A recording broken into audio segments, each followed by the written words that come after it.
severe weather headlines for tomorrow. And as we move across the country, another very active day out there. So be on your guard. Everything from the possibility for some of the stronger storms, especially through the south and into parts of Florida, to persistent rain causing flooding concerns. Up through the northeast, another very mild day. New York City at 55 degrees. As we get to the midsection of the country, yet more rain, more warm air for up through about Minnesota, but then on the backside of the system, it's cooler air in the snow. That includes Rapid City at 36 degrees. And then as we continue off westward, still lingering snow in somewhere such as Aspen. If you can get there, still got that closure on Interstate 70, and another system pushing into the northwest. That includes Seattle at 47.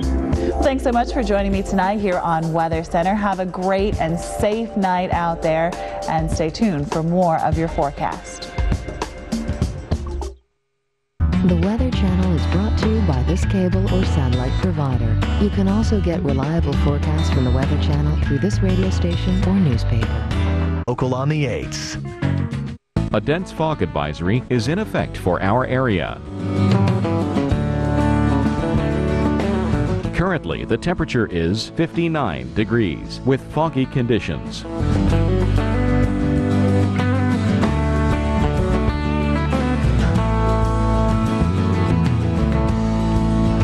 Our local Doppler radar.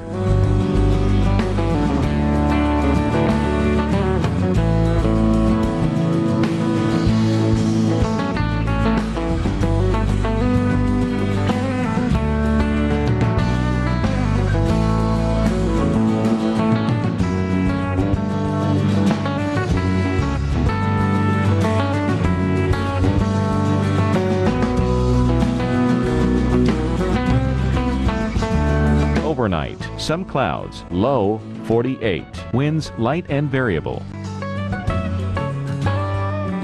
For Thursday, mostly sunny, high 77, winds west at 5 to 10 miles per hour. And Thursday night, a few clouds this evening but mainly clear, low 43, winds northwest at 5 to 10 miles per hour. And on Friday, mainly sunny, high 68, winds northwest at 10 to 20 miles per hour.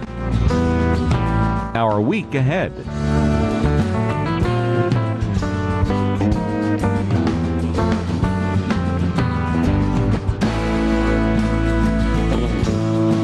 Traffic congestion for our area.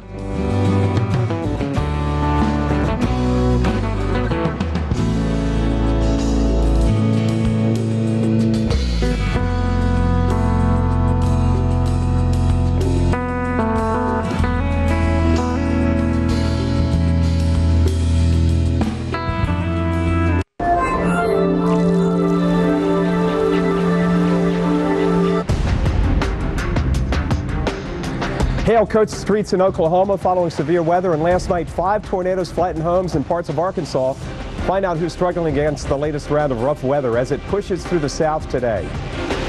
And rivers are rising as these storms dump some heavy rain. Discover who's getting swamped like this and where the flood threat is shifting. All of that right now on First Outlook.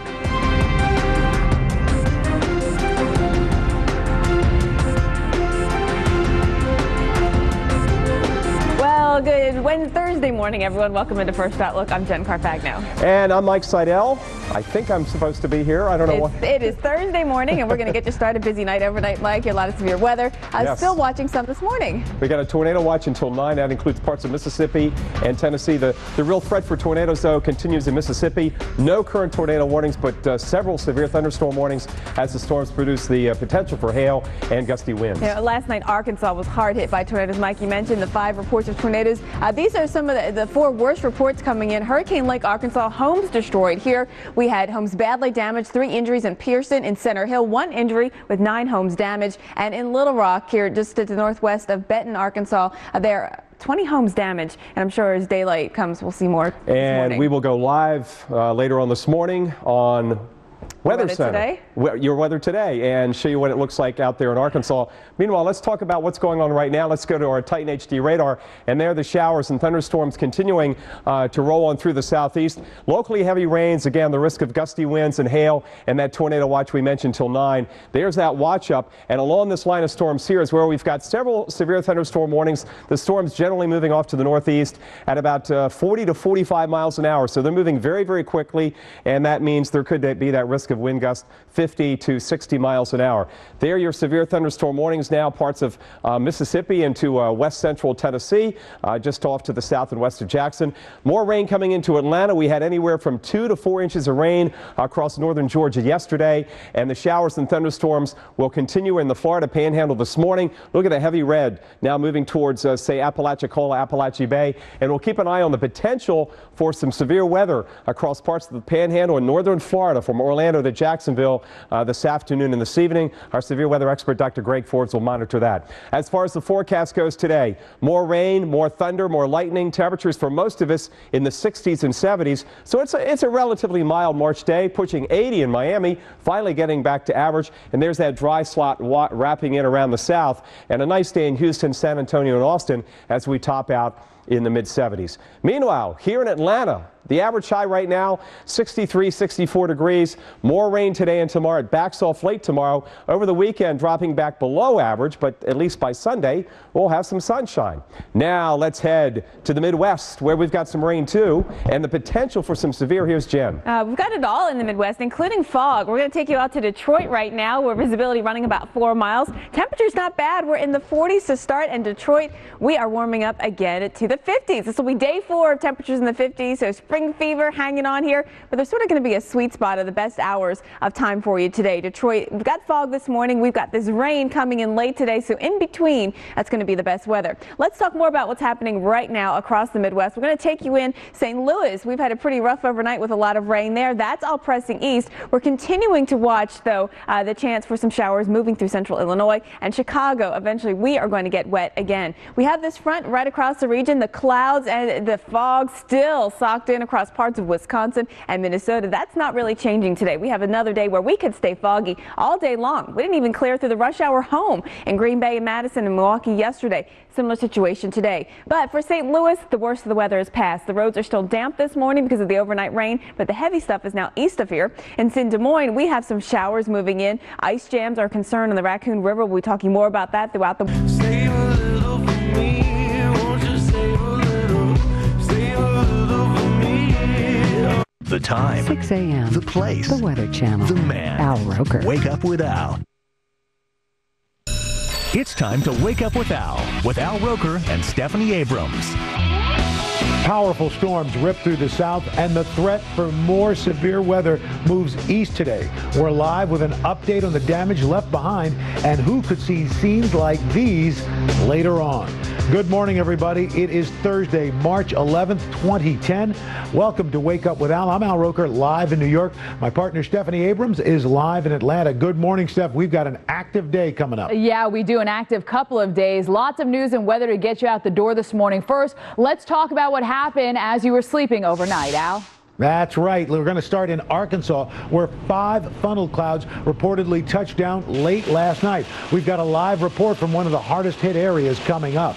Plus, the same system caused big problems in Oklahoma, large hail, flooding in Alabama. But let's start in Arkansas. 8 people were injured by 5 possible tornadoes, and Dr. Greg Forbes says there may have been one other one, making it 6. More than a dozen homes were damaged or destroyed, including a fire station. The National Weather Service will survey the damage later this morning. In Perry, Oklahoma, heavy hail slowed traffic and damaged cars. There were some reports of quarter-size hail piling up several inches deep along Interstate 35. And it's showing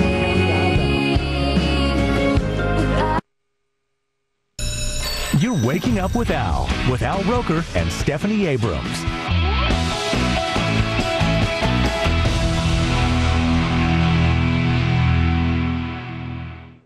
All right, and we've got a lot going on right now. In fact, we're going to check out here.